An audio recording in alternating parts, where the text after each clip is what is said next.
It's a real pleasure to be here this morning. Great to see some early service faces as well as my familiar faces from the 10:30.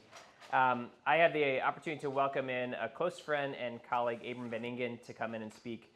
A couple quick details on Abram, and then you'll get into the material here shortly. But Abram is the Stanley Elkin Professor in the Humanities.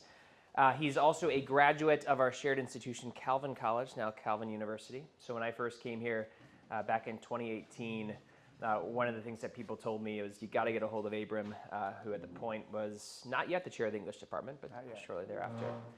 So both he and his wife, Kristen, have become really close friends over the last number of years.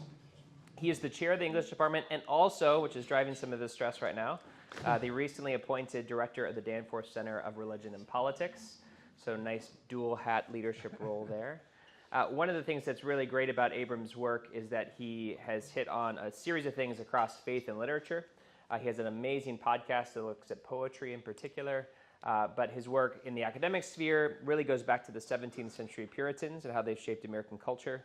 His most recent book, Word Made Fresh, which is going to be a bit of today's material, is going to explore the role of poetry as a spiritual practice, as ways that can open up our hearts, deepen our faith, and help us to see God's presence. I've had the pleasure of working with Abram in a shared class that we teach at WashU as well called Markets and Morality, where it's been really fun to kind of take the business school lens, where I sit in the Olin Business School, and the literature lens that Abram brings to bear on really complicated moral challenges. So when I think about the joy of teaching, a big part of it is teaching with people like Abram that allow me to see the world in fresh ways, just like he'll be sharing with you all today. So without further ado, I'm going to turn it over to Abram for his remarks. Thanks, Abram.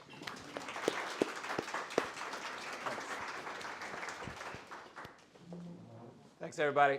It's a pleasure to be here. Thanks for having me out. And I'm going to talk about poetry. So that is not usually what people want to talk about. And that's part of what my, my talk is about today. Let's see. John, this is not connected. So you get to riff, just new material. I get to riff. I'll just start reading my book. It was working just a minute ago.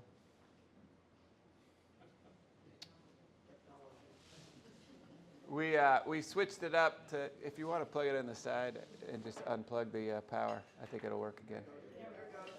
Hey-o, we got it. So I'll just, I know what's on this slide, so I'll tell you. In 2017, the National Endowment for the Arts did a survey of how many people actually read poetry in the previous year. And thank you. The results were interesting, to say the least. So 12% of adults said that they had read poetry in the previous year. That's not a lot of adults. If you calculate that over 300 million people, it's still 28 whatever million people. But they were celebrating this news because they did the same survey 6 years before, and the result was 6%. So they said, "Oh man, poetry's booming. It's doubled. The readership has doubled." So this is a booming year for poetry. So the basic question is, where do you fit yourself in this category? I mean, if someone were to say to you, "Have you read poetry in the last year?" Could you think to yourself, what would you answer, and how would you answer that question? And I think what people often think to themselves is, have I read a book of poetry? And most people say, no, I don't read books of poetry. That's not a thing we do. But if you think of yourself, where is poetry found, then I think this number is actually undercounting. So I will talk to undergrads frequently and say, do you read poetry? And they'll say, no. I'll say, do you listen to music? Of course.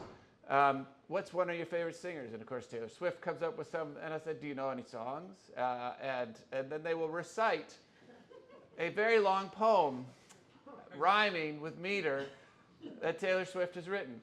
I was like, okay, but you don't read poetry. No, I would never read poetry. Poetry is weird. Or if you look at what is interesting to me, and I don't think enough has been done with this, how many children's books are built on rhyme and meter, and why is that? Why do children start with poetry and later learn to dislike it? So many books, children's books, are based in meter and rhyme and poetic verse. This is one of my favorites, Steam Train, Dream Train. And kids love it. And we know this because so many, if you go find a children's book, chances are pretty good, if you go browse through there, it's going to be in rhyme and meter. Why is that? So children begin with a love of poetry and have to learn to dislike it later. And what they're learning to dislike later is something that has gone by the name of poetry and somehow excludes all of these other categories. So probably the most popular worldwide category for poetry these days is rap, which I'm guessing is not hugely listened to in this room, but nonetheless is certainly the world's premier place for poetry right now, and that comes in of course many different forms. There's a great piece in the main professional journal of my profession called PMLA. There was a great piece on this 16th century poet who was rejected in his day because he wrote these really tight rhymes back and forth. And if you read them now, they read like rap. And so in the 16th century, that was like too weird. And now it is worldwide. And so this is... poetry is everywhere, and one of the things I love to do in a church setting is say, you know, I've done this at other churches where I'll say, how many people have read a poem in the last month? And you know, some hands will go up, and then I'll say, well, how many people went to church this morning or last week? And I say, okay, well, what happened in that church? Did you sing a hymn? Were there verses in the hymn? Did you read a psalm? So when people say that they haven't read any poetry in the last year, they've got in their mind a certain category of what counts as poetry, but actually they're encountering it all the time, everywhere. Subways, advertisements, church. And church is, in fact, one of the main places. So Dana Gioia, if any of you know who that is a Catholic poet, and he was head of the National Endowment for the Arts. He's got some great essays about this, but he says it's impossible to be a Christian and not engage in the history of poetry, poetic traditions, because so much of the Christian tradition and so much of the Christian faith has been built on the liturgies and the poetic verses that are found in Scripture. Scripture itself, 1/3 of the Old Testament is written in poetry, verse. That's not just Psalms and Proverbs and things like that. It's like Ecclesiastes, much of the prophets. It's poetry. So if you're a sort of practicing Christian, you're practicing poetry, whether we realize it or not. So the question then becomes, well, what is poetry and why would we want to engage it? How do we engage it? And that's a lot of what this book I wrote is about, Word Made Fresh. It's both a book to invite people into thinking about poetry more generally and also to think about what it is we do when we read poetry. And the first thing to realize is that poetry is not written for the writer of the poem. That the writers of poetry write poetry for readers. And that without readers, a poem is nothing. It's dead.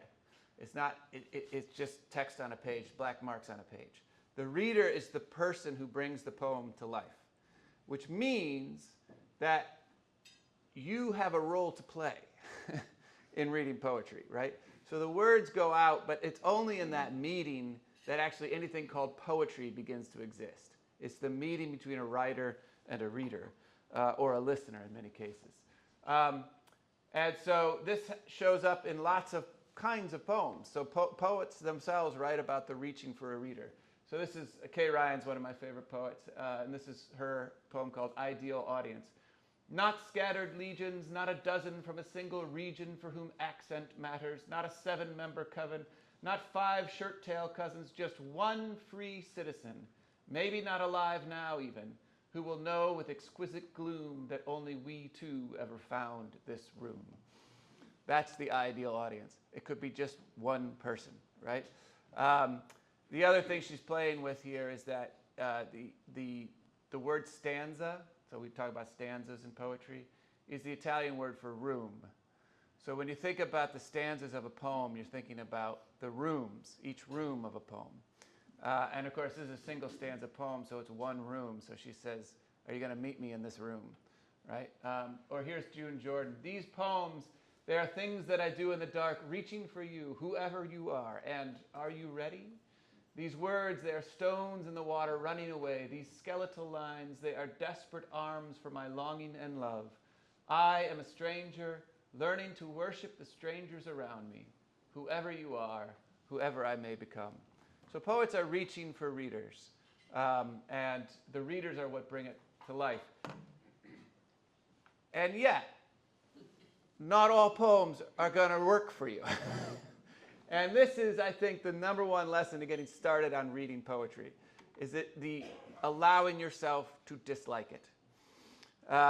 Because I think so often people assume that poetry is grand, and if it doesn't work for them, something is wrong with them, not the poem. Fine, but also there's 1,000 different kinds of poets writing 1,000 different kinds of poems for 1,000 different kinds of people. And if a poem isn't working for you, just move on. Find a different poem. It's okay. I mean, one of the great glories of being a full-grown adult is there's no more tests about poetry. So you don't have to read it. You don't have to read it.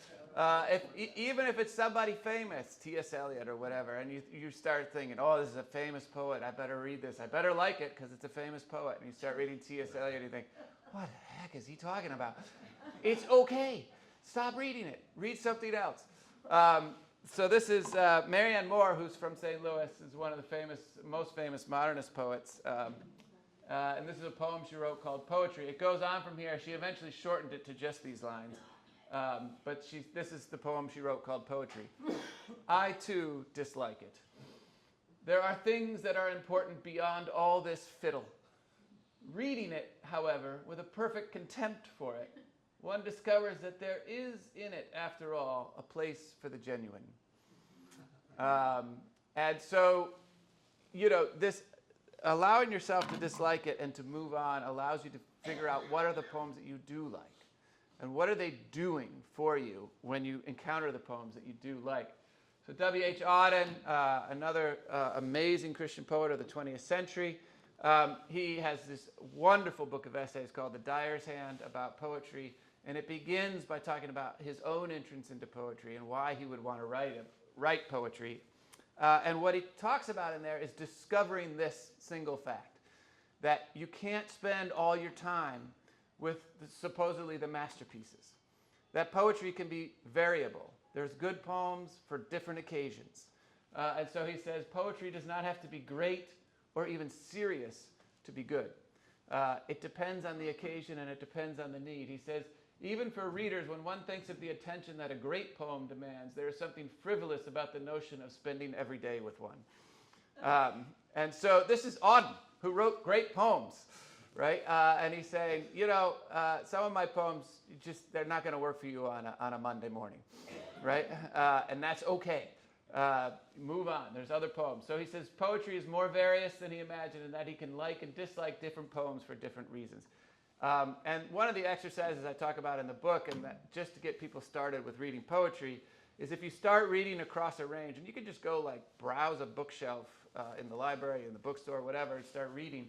You're like, no, oh, right? There's a lot of ways you can move through poetry pretty fast and say, this isn't working for me, it's not working for me, it's not working. Oh, this one was interesting. And it's finding a few that you find interesting that gets you to begin to see what are the poems that work for you and what are those kinds of poems doing that other kinds of poems are not doing. And this is the way to begin to read poetry and engage in it more broadly. So what kind of poem would you like to see? What kind of poem would resonate with you? Is it a certain kind of form? Does it rhyme? Is it short? Is it long? And then is it a certain kind of topic? Do you want poems about this or about that? So a lot of what my book is about is saying, here's a kind of poem. Does that work for you? Here's a kind of poem. Does that work for you? And thinking about what those kinds of poems are doing. So to get you started on that, I'll give you just two examples of very, very different kinds of poems. So the first kind of poem I'm going to read, and it's the one illustrated on the cover, because this is one of the poems that got me started on poetry, is very complicated. So I'm going to read this poem to you, and it will not make sense. Unless you know this poem already. And it's As Kingfishers Catch Fire by Gerard Manley Hopkins.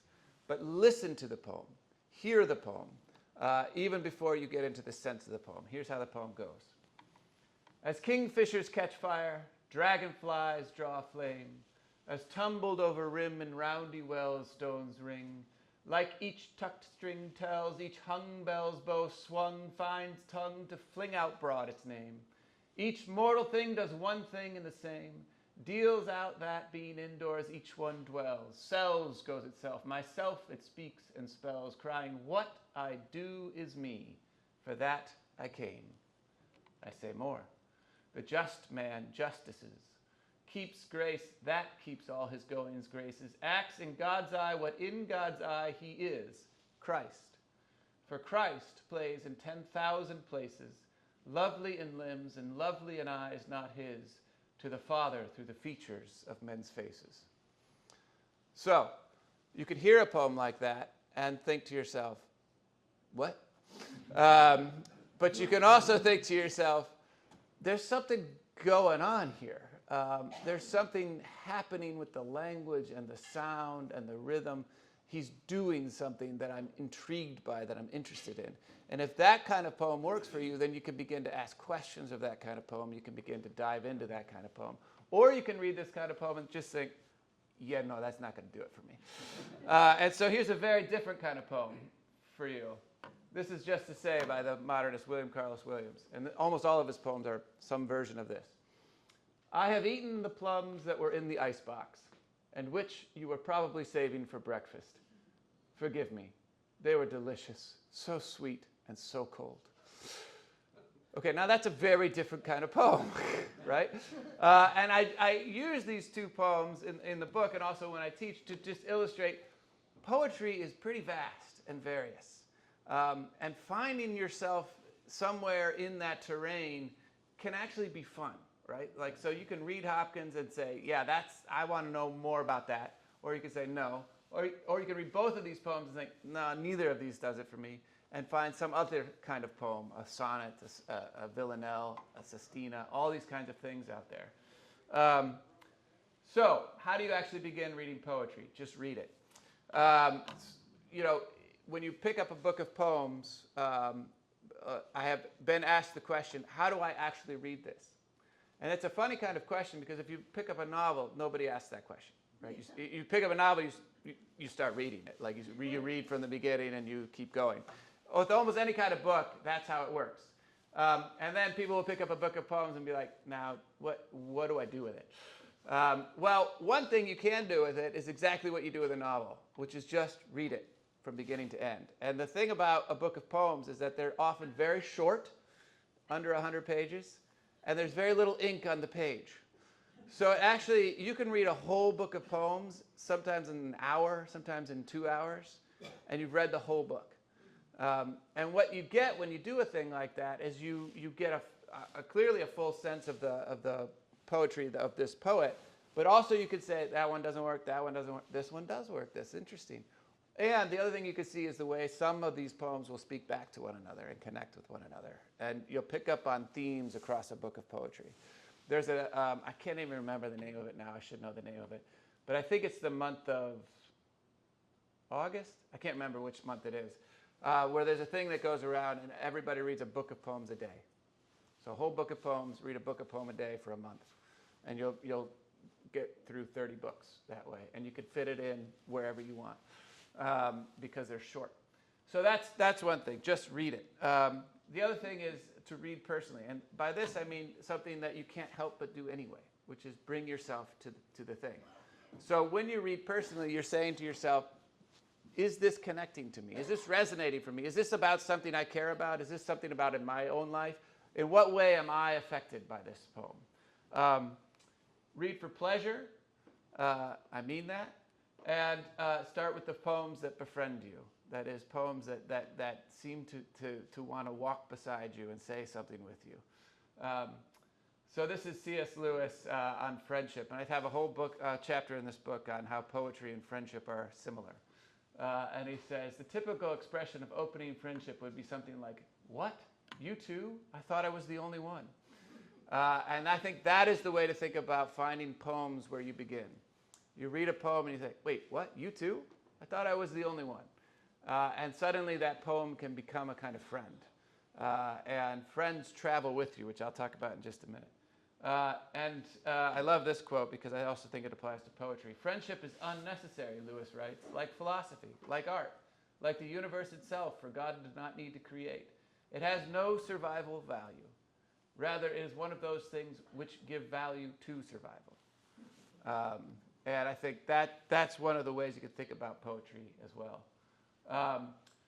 The main thing I want to say about poetry, though, and this shifts the question. So a lot of times when people begin to read poetry, they ask the question, what does it mean? And I think that's the wrong question to begin with. The right question to begin with is, what does it do? How does it work? And first, does it work? And second of all, how does it work? And that's a very different kind of question than what does it mean? And that is, I think, one of the ways I want to think about the relationship between poetry and theology, or poetry and scripture, or poetry and what we do in the church. Poetry begins and ends in experience. It is about making an experience. It is about the doing of something. In the moment of reading the poem, the experience of reading that poem is the point of the poem. And so what kind of experience you get is it might work for you, it might not, but that is the point, right? And so when we think that way, we begin to think differently about a lot of church traditions. So for example, why is it that monks for centuries have chanted all 150 psalms across a week? Psalms are poetry, of course. They're chanting them, of course. Is it that it's a very, very intense Bible study that they're trying to get to the meaning of these psalms week after week? No. They're not asking what do these psalms mean week after week. They are re-experiencing the psalms by chanting them week after week. That is the point. Right? So poetry is meant to be returned to in that way for the experience of reading it. That is the point. Which is why when I say when a reader brings a poem alive, that's the only moment when the poetry is doing what poetry does, is when you're reading it or when you're listening to it. Because it is the experience of it that is the point of it. And the Psalms give us a perfect example of that. The other thing I would say then is that might change some of the ways that we read some parts of Scripture. So if you're from the kind of background I'm from, which is very kind of intellectually driven questions about the meaning of Scripture, then you read the Psalms and you say, now what does Psalm 1 mean? Why is it the first Psalm? And how does it set up the meaning of Psalm 2 and the meaning, and you just walk through the meanings and you build a systematic theology out of the Psalms, which is fine. That's fine, but that isn't the point of the Psalms. And actually, you can run into problems if you try to make a systematic theology out of the Psalms, because they're not very systematic. Maybe what the Psalms are doing instead is expressing the experiences of the body of Christ through time. And maybe what they're doing is inviting us into those experiences ourselves. So I had a preacher early on when I was a teenager who sort of reoriented the way I would think about the Psalms. I always thought the Psalms were like, I'm going to read it and see if I can find myself in there, or do, whatever. And he said, maybe the Psalms are not about you. And he says, maybe the Psalms are about the church. And maybe what you should do is read a different Psalm every day. And sure, if it connects with what you're feeling or doing or experiencing that day, great. But if it doesn't, then maybe it's actually an invitation to know that this is, in fact, the voice and the expression of somebody in the body of Christ somewhere today. And maybe you can begin to commune with that person and pray for them. Even if you don't know who they are, even if you don't know what their name is. And when you think that way, you realize that this full wide range of expression in the Psalms, rejoicing and lamentation and so many other things, maybe they are the voices of the body of the Christ still today. And that would be one way to move through them. So, for example, first, on this question of meaning, this is just too good of a poem to skip. Billy Collins is a great poet and pretty funny poet, and was poet laureate for a while. This is what he says about getting into the experience of the poetry and setting aside, at least for a moment, the question of the meaning of poetry. So this is his introduction to poetry. I asked them to take a poem and hold it up to the light like a color slide, or press an ear against its hive. I say drop a mouse into a poem and watch him probe his way out, or walk inside the poem's room and feel the walls for a light switch. I want them to water ski across the surface of a poem, waving at the author's name on the shore. But all they want to do is tie the poem to a chair with rope and torture a confession out of it. They begin beating it with a hose to find out what it really means. So this might begin to shift the way we experience poetry as experience and not primarily as a question of meaning. So this real quick, I just put two Psalms next to each other. The Psalm on the left is one that my family has said at every family reunion. My Opa, we would say it for my Opa. Make a joyful noise unto the Lord, all ye lands. Serve the Lord with gladness. Come before his presence with singing. Know that the Lord is God, that he has made us, and we are, not we ourselves is a different translation than we memorize as kids. We are his people and the sheep of his pasture. Enter his gates with thanksgiving, into his courts with praise. Be thankful to him and bless his name, for the Lord is good. His mercy is everlasting, and his truth endureth to all generations. That's the KJV. So why did we say that every year? Well, we were expressing a certain rejoicing of being together that my Opa loved to rejoice in, and then giving it this sort of cosmic meaning, right? That this is the meaning of blessing. So we could experience that. We could rejoice with those who rejoice. And even on a day when you wake up not rejoicing, if this was the psalm in your docket for the day, it helps you to rejoice with those who are rejoicing in that day, even if it's not you. The Romans 12:15 tells us to rejoice with those who rejoice and weep with those who weep. And what's interesting is that Paul commands us to do both. I think both are difficult. And actually, I think sometimes rejoicing with those who rejoice is more difficult than weeping with those who weep, because rejoicing with those who rejoice can sometimes involve envy and jealousy, or moving out of our own grief to rejoice with somebody who's rejoicing. It's actually probably more difficult. Meanwhile, you get psalms like this, and this I use this psalm because I grew up Dutch Reformed Calvinist, and those folks, this was the main psalm of the church for many, many years. So when it was translated into the Geneva Psalter for 400 years, this was one of the main psalms that they sung.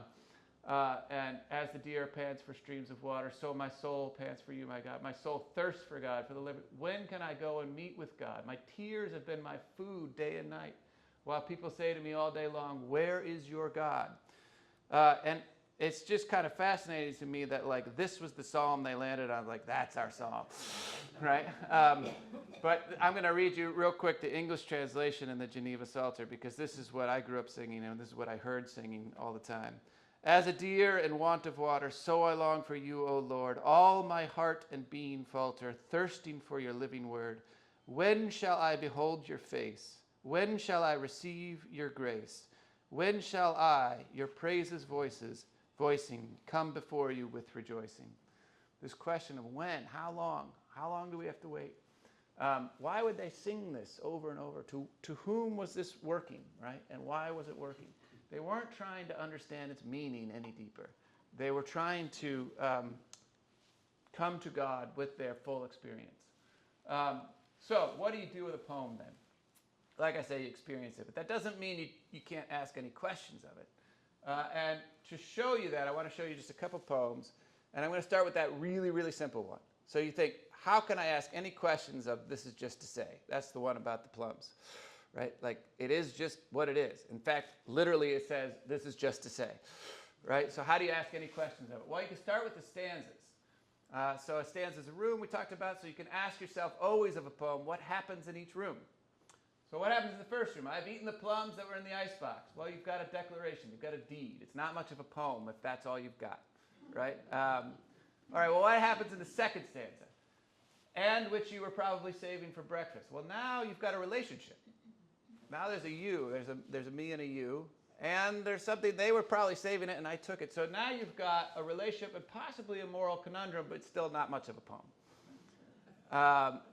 And finally, you've got the third, forgive me, they were delicious. So sweet and so cold. Now you've got an apology that's not really an apology. Right? And also you have this sort of intense attention to the plum, like, have you really seen how good they were? I mean, they were so, I mean, you should have had them. You couldn't because I had them, but they were so good. And if you look, during COVID, actually, on Twitter, there were 1,000 parodies of this poem going around. Because it meant like, oh, now you have to go to the grocery store. Good luck, don't get sick. And so there was one parody after another of this. And what's interesting is this is a poem written, I think, in the 1920s. And it has a life still today, right? Like people get the apology without an apology. They get the joke of it. And it is basically a joke of it, right? And yet it has all this stuff going on. And so it has this long life to it. You could also look to lines and line length. So poets spend a lot of time thinking about the length of a line. What happens to a short line? What happens to a long? If you have a short line with a lot of white space on the page, what that means is pay a lot of attention to this line. Like, I'm going to focus your attention here. If you have a long line, you're trying to encompass a lot. So Whitman's lines, they go on forever. They go on so long they can't even fit on the page. Like, they have to keep just spilling over. Why is Whitman doing that? Well, Walt Whitman was trying to talk about the vastness and the greatness of the American democracy in the mid-1800s. And so his lines are just enormous. They go on forever, and he catalogs it all, and that's what he's doing. Now, Williams is trying to say, pay attention. Have you seen these poems? Pay attention. And so each line is just super, super short. And you could always break it down by line and ask yourself what's happening in each individual line as well. And then finally, you could also isolate certain words. So if I were to tell you, here's a poem about eating something that was being saved and that they weren't supposed to eat and that they now need forgiveness, something that was not for them, you might start to think it's this poem. Of man's first disobedience and the fruit of that forbidden tree, whose mortal taste brought death unto the world and all our woe, with the loss of Eden till one greater man restore us and regain the blissful seat.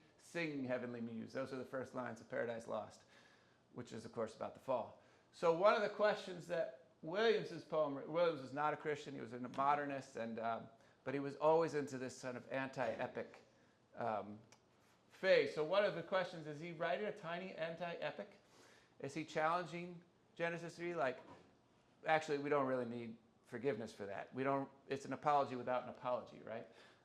To what extent is he... this is Genesis 3:6. When the woman saw the fruit of the tree was good for food and pleasing to the eye and also desirable for gaining wisdom, she took some and ate it. To what extent is that different from this poet saying, looks good to me, I'm going to take some and eat it, but do I really need to apologize for that? And so it begins to raise questions about, you could find ways in which poetry is challenging, is getting you to raise questions. I'm going to speak for just a few more minutes about the purposes then of doing that. So this is one of my favorite poems. I always start with this poem. And it's a poem about why do poetry at all. So when we have poems about poetry, we call them Ars Poetica. So this is an Ars Poetica.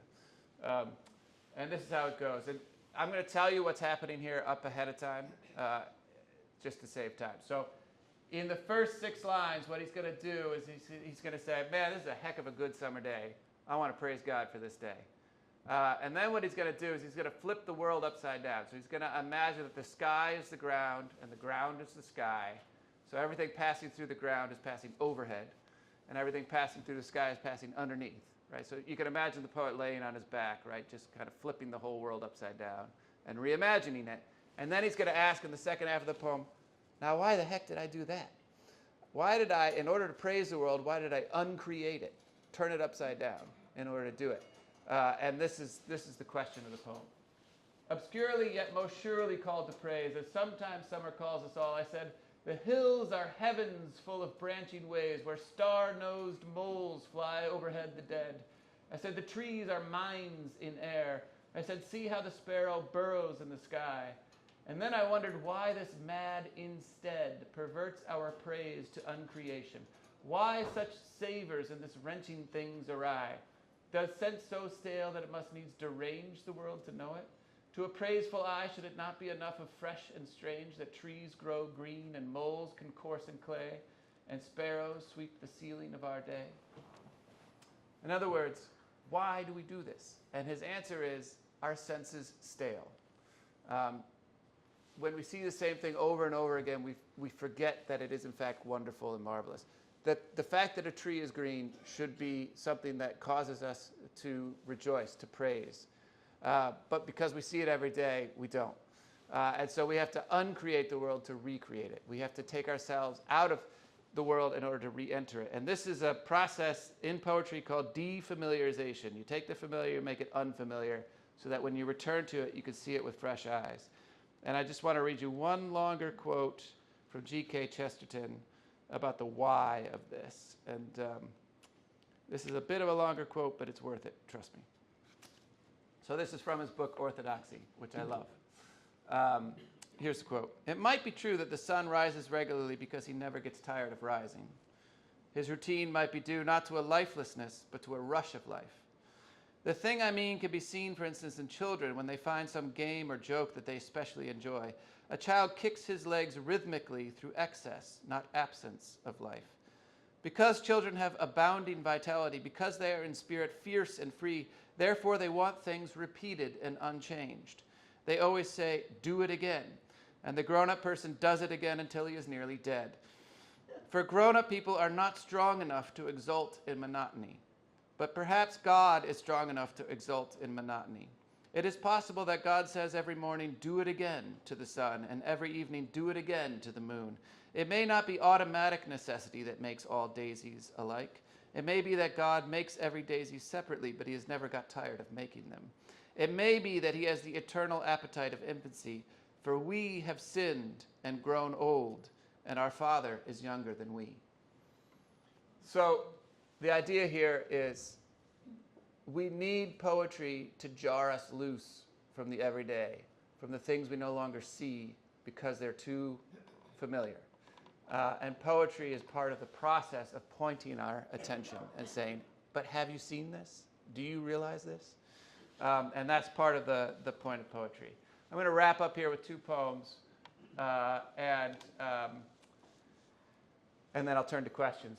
So one of the things I would say about poetry, when I talk about it befriending us, I talk about the way it reads differently over time. So it's the same set of words, it's the same poem, but when you read it when you're 20, you see one thing, and when you read it when you're 40 or 60 or 80, you see something else.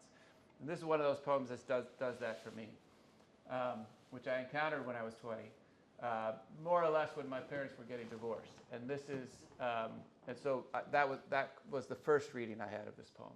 Those Winter Sundays is one of my favorite poems. Sundays, too, my father got up early and put his clothes on in the blue-black cold. Then, with cracked hands that ached from labor in the weekday weather, made banked fires blaze. No one ever thanked him. I'd wake and hear the cold splintering, breaking.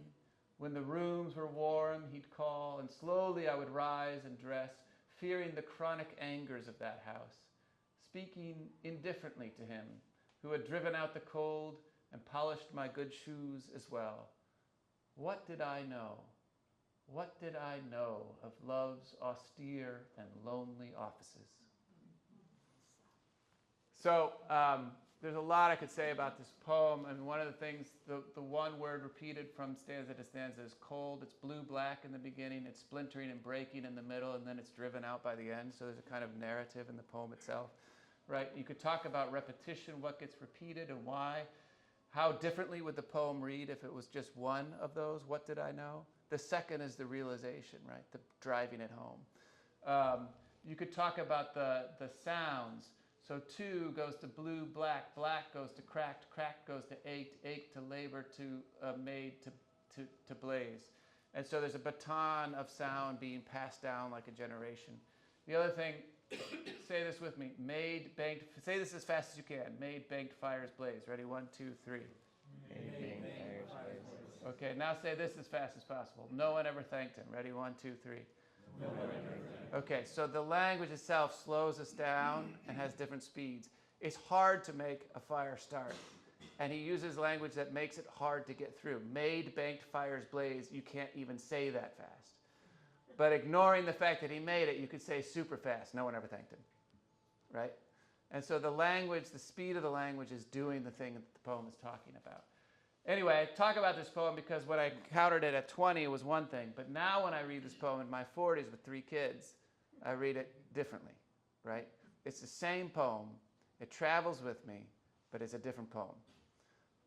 And that's the way poetry can befriend you and travel with you. I want to return last time to this and just say a couple words about this. I'm not going to read it again, and then we'll turn to questions.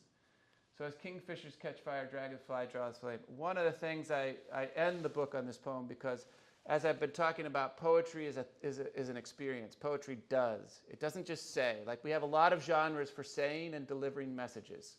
This is a very poor way to deliver a message, right? This is not a sermon. It's not a thesis. It's not a statement. If you want to get a message across, it's a bad way to do it. So what else is poetry doing besides delivering messages? And that's what this poem is about. And I just point out that what he is saying in this poem is that things are what they do. You know a thing by what it does. And that is a poem itself. It is what it does. But also, if you look at the imagery he's using, things are what they do because something else is also enacting those things. So kingfishers catch fire. What he's talking about is the way the sun lights them up when they drop down to feed at dusk. Dragonflies draw flame. It's that same sun that's lighting them up, right?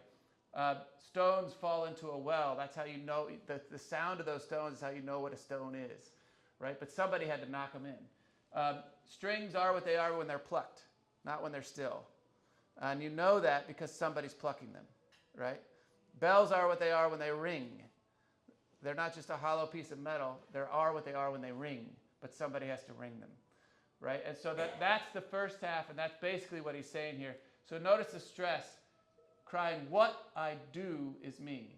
Notice the stress is not on I. It's not what I do. It's what I do, whether it's caused by an external agent or not. That's what is me. But also the sound is in the poem itself. So like each tucked string tells, can you hear them being plucked? Now listen to the gong of the swinging bell in the next part. Each hung bell's bow swung finds tongue to fling abroad its name. So he's gonging the bell in the process of doing it. Second stanza is, does this apply to human beings? And he says, yes. Look, justice is not an abstract noun. Justice is only what happens when it happens. You only know about justice by the occasion of justice, by the doing of justice. So he turns it into a verb. The just man justices. The same with grace. You only know about grace when it occurs. Keeping grace, that keeps all his going graces.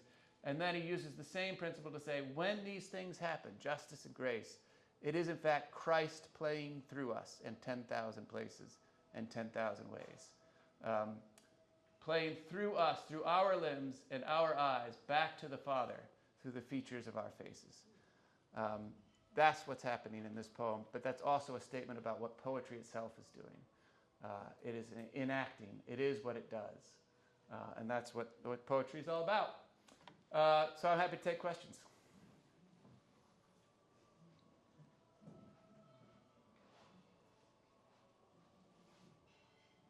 Yeah. David and I were talking about this, I think, when we were over in England. I just have never gotten poetry. Yeah. But part of it is there almost this contradiction where you say you should experience it, it's just this interaction that you have, but then you tell us what it means. Yeah. And so that's what I'm always struggling with, which is, right. Okay, I can experience it, but clearly it meant something. Right. And it should mean something. And then we have to go out and listen to what other people say, and then other people have contradictory. Yeah. And then I'm just like, you know what? Yeah. Moving on. Family Right. guy, so. Right. So I would not say that meaning is irrelevant to a poem, right? Like part of the reason this poem by Hopkins works for me is because of what it means. But part of what drew me into the poem was before I knew what it meant, I liked the way it sounded. And I wanted to know then about the poem. So I think there's a way in which beauty draws even before meaning. And that's part of the point of poetry, is what is drawing you in.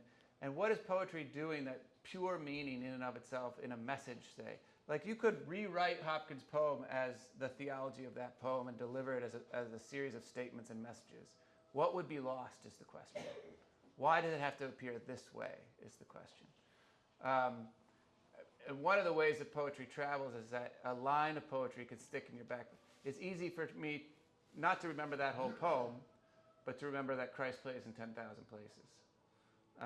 And that line will bring back the whole poem for me and is available to me when I need it. So meaning is not irrelevant, but the question is, if you begin by asking what does it mean, you're basically saying why didn't they write a different kind of text? And I think that's where we get stumbled, right? Why is it this kind of text? And I think, with the Plum poem by Williams, nobody would ask, what does it mean? They might say, why is it poetry? But they wouldn't say, what does it mean, right? But still, you can ask a lot of questions of that poem.